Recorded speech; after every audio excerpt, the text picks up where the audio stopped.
అందరికీ నమస్కారం అండి. ముందుగా ఇలాంటి ఒక మూవీ తీయాలని ఒక సంకల్పం తీసుకొని దాన్ని ఎంతో సక్సెస్ఫుల్గా, అంటే అనుకున్న బడ్జెట్ కంటే కూడా 5 రెట్లు ఎక్కువగా అయినా కానీ ఏమాత్రం వెనకాడకుండా ఈ మూవీని తెరకెక్కించాలి, ఈ చరిత్ర తర్వాత జనరేషన్స్కి వెళ్ళి చేరాలన్న సంకల్పంతో చేసిన గూడూరు నారాయణ రెడ్డి గారికి నిజంగా ఎంత హ్యాట్స్ ఆఫ్ చెప్పుకున్నా తక్కువే. Thank you sir, thank you so much for that. And మా డైరెక్టర్ గారు, అంటే ఇప్పుడు మీరు చూసిన తెర మీద చూసిన ఆ కథ అన్నది ఆయన 10 ఏళ్ల కష్టం అండి.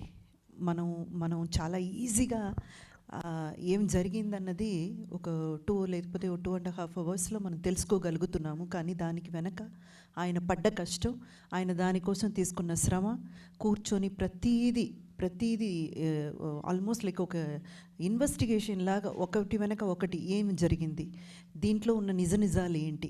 ఎందుకంటే ఎప్పుడైనా ఇలాంటి కథలు ముందు తీసుకొచ్చినప్పుడు ఒక పర్టికులర్ ఏమంటారు వర్గానికి మాత్రమే న్యాయం జరిగేటట్టు చూపించకూడదు.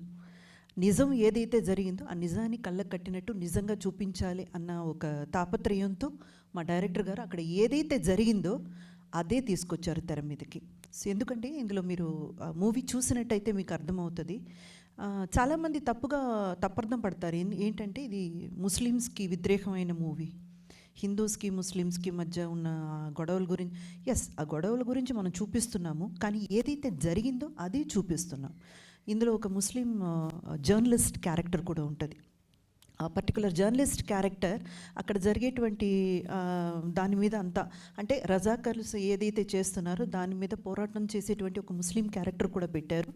అండ్ మూవీలో కూడా చూసారంటే 6th నిజాం అయినటువంటి మెహబూబ్ అలీ ఖాన్, ఆయన క్యారెక్టర్ ఎంత మంచి క్యారెక్టర్, ఎంత మంచి పనులు చేశారు ఈ సమాజానికి అనేది కూడా చూపించుంటారు. అంటే ఎవరిని కించపరచడానికో లేకపోతే వాళ్ళకి వ్యతిరేకంగా ఈ మూవీ తీయాలన్న థాట్ అయితే లేదు మా డైరెక్టర్ గారికి. కానీ ఈ ఒక పోరాటం అన్నది తప్పకుండా నెక్స్ట్ జనరేషన్కి వెళ్ళి చేరాలి, వాళ్ళకి తెలియాలి.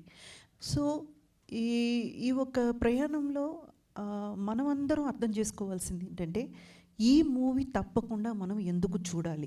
ఓటీటీ ప్లాట్ఫామ్లో రావడం నాకు నిజంగా చాలా చాలా సంతోషంగా ఉందండి. ఎందుకంటే థియేటర్లకు వెళ్ళే ఆడియన్స్ ఇప్పుడు తక్కువైపోయారు. అక్కడ దాకా వెళ్ళి ఒక ఫ్యామిలీని తీసుకువెళ్ళాలంటే వాళ్ళ పక్కన ఉన్న కష్టం కూడా మనం అర్థం చేసుకోవాలి. ఎందుకంటే వాళ్ళకి ఎంత ఖర్చు అవుతుంది అదన్నీ క్యాల్కులేట్ చేసుకొని చాలామంది వెళ్ళడమే మానేశారు. కానీ ఇలాంటి ఒక మూవీ ఓటీటీ ప్లాట్ఫామ్లో వచ్చినప్పుడు ఇంకా చాలామందికి వెళ్ళి చేరేటువంటి అవకాశం ఉంది. అది నాకు చాలా సంతోషంగా ఉంది. ఈ మూవీ పర్టికులర్గా ఎందుకు ప్రతి ఒక్కరూ చూడాలని నేను మనవి చేసుకుంటున్నానంటే, మనం ఏ నేల మీద అయితే బ్రతుకుతున్నామో, ఏ గడ్డ మీద అయితే కాళ్ళు తొక్కి నడుస్తున్నామో ఆ గడ్డకున్న చరిత్ర మనకు తెలిసి ఉండాలి. ఇది తెలియకపోతే ఈ గడ్డ మీద బతికే అవకాశం కానీ అర్హత కానీ మనకెవరికి లేదు.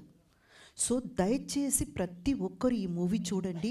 నేను ప్రతి ఒక్కరని చెప్పినప్పుడు అందరినీ కలుపుకుని చెప్తున్నాను. హిందూస్ కాదు, ముస్లిమ్స్ కాదు, క్రిస్టియన్స్ కాదు, ప్రతి ఒక్కరు ఈ మూవీ ఒక చరిత్రగా చూడండి, ఒక హిస్టారికల్ ఇన్సిడెంట్గా చూడండి. ఎందుకంటే ఈ మూవీకి సంబంధించినంత వరకు ఇది తెర మీదకి ఎక్కించాం కాబట్టి నేను మూవీ అని చెప్తున్నాను, కానీ it's a documentation, it's a document అండి. ఎప్పటికైనా తెలంగాణ గురించి, తెలంగాణలో జరిగిన పోరాటం గురించి, నిజాంలకి రజాకర్స్ గురించి ఎవరైనా ఏదైనా తెలుసుకోవాలి అని అనుకుంటే ఈ మూవీ చూస్తే చాలు. మీకు ప్రతి నువాన్సెస్ని మా డైరెక్టర్ గారు చాలా చాలా క్లిష్టంగా కూర్చొని ఇక్కడ తీర్చిదిద్దారనమాట. ఈ మూవీ చూస్తే సరిపోతుంది. అందుకని మీరు ప్రతి ఒక్కరూ తప్పకుండా ఈ మూవీని ఓటీటీలో చూడాలని నేను మళ్ళీ రిక్వెస్ట్ చేస్తున్నాను. అండ్ ఆహా వాళ్ళకి ప్రత్యేకంగా నా ధన్యవాదాలు ఈ మూవీని తీసుకొని ఓటీటీలో రిలీజ్ చేయడం. అండ్ నాకు సంబంధించినంత వరకు ప్రమోషన్స్లో కానివ్వండి, ఈ మూవీ రిలీజ్ అయినప్పుడు కానివ్వండి, ప్రతి ఒక్క ఇంటర్వ్యూలో కానివ్వండి, నాకు నా కెరియర్లో నేను మర్చిపోలేని మెమరబుల్ క్యారెక్టర్ ఏదైనా ఉందంటే అది ఐలమ్మ. ఎందుకంటే అంత గొప్ప క్యారెక్టర్. నన్ను చూడగానే ప్రతి ఒక్కరు చెప్పేది ఏంటంటే మీరు గ్లామర్గా ఉంటారు, మీరు గ్లామరస్ పాత్రలు అంటే హీరోయిన్గా వర్క్ చేసినప్పుడు కూడా గ్లామర్ హీరోయిన్ కిందే గుర్తించారు, గ్లామర్ పాత్రలు చేశాను. ఆ తర్వాత కథా పాత్రలు మంచి కథకి సంబంధించిన నాయకిగా నేను చేసినా కూడా నన్ను అందంగా ఉంటారని ఆ ఒక్క కోణంలోనే చూశారు.